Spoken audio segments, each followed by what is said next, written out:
ये सोचा था कि बड़े बुजुर्ग और अलग अलग संगठन जितने भी हम एक होकर अगर एक लड़ाई लड़ेंगे तो कहीं ना कहीं हम जीत हासिल करेंगे, लेकिन देश स्तर पे नहीं, लेकिन गुड़गांव से इस गुरुग्राम यूथ टीम ने ये करके दिखाया। मैं सैल्यूट करता हूं इस बात के लिए, और ये जरूरी भी था। लेकिन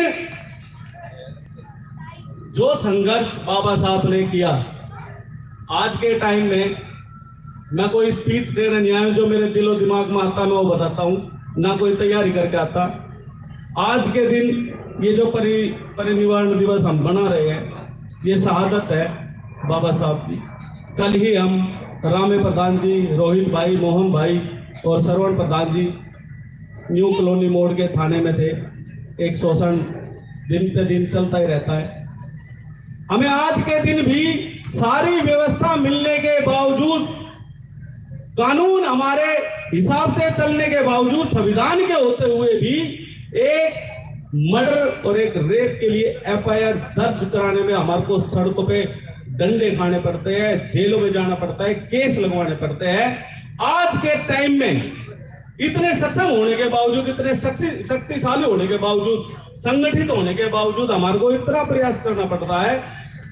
तो वो दौर कैसा रहा होगा जिस दौर में बाबा साहब भीमराव अंबेडकर ने जानवरों को पानी पीने की इच्छा थी और वे पी सकते थे, लेकिन हम लोगों को, हमारे पूर्वजों को, हमारी महिलाओं को पानी पीने की इजाजत नहीं थी, और बाबा साहब ने भी इतना संघर्ष किया।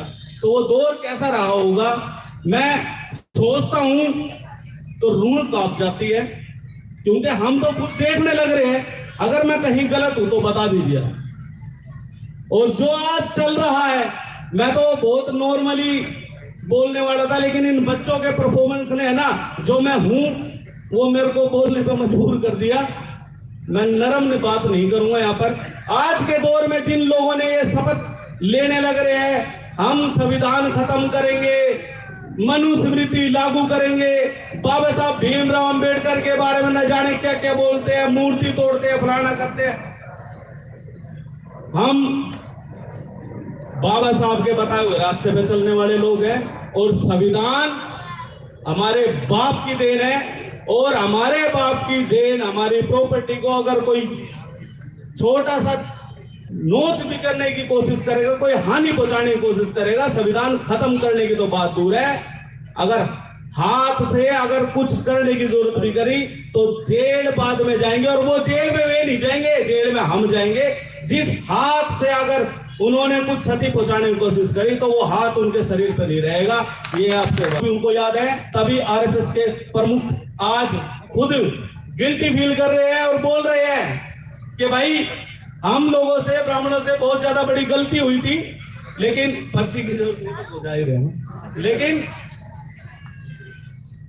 बाबा साहब ने जो संविधान हमें दिया है, इस संविधान को बचाने के लिए अगर जेल में जाना पड़ा हम जेल में जाएंगे।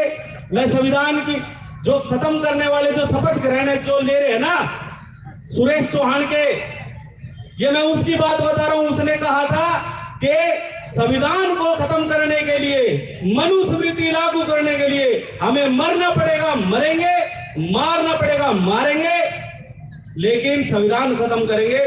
तो मैं उस मूर्ख हरामखोर, उस एक छोटे से कीड़े भर के इंसान को मैं बता देना चाहता हूं, अगर बाबा साहब के संविधान को खत्म करने के लिए अगर ऐसे प्रोग्राम होंगे और आप ऐसे क्षति पहुंचाओगे, हमें संविधान बचाने के लिए मरना पड़ा मरेंगे और मारना पड़ा मारेंगे। क्योंकि काशीराम साहब ने भी बोला था कि बैलेट से बात नहीं बढ़ेगी, बुलेट की भी बहुत ज्यादा जरूरत होगी, और हम हर तरह से अपने दिए हुए, अपने बाप दादा के दिए हुए संविधान को बचाने के लिए सब कुछ करने के लिए हम तैयार हैं। समय बहुत ज्यादा कीमती है, तो मैं अपनी बातों को यही विराम देता हूं।